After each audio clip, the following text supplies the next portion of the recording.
কয়জন দিবি ঠাই তোরে আমি দোষ দেব কি তুই কপাল না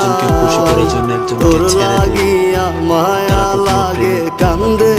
অন্তর আমি করতাম না রে আপন করে কইরা রাখতাম পর আমি করতাম না রে আপন করে কইরা রাখতাম পর আমি করতাম না রে আপন করে কইরা রাখতাম পর তোমার পছন্দের মানুষের সাথেই সুখী হও।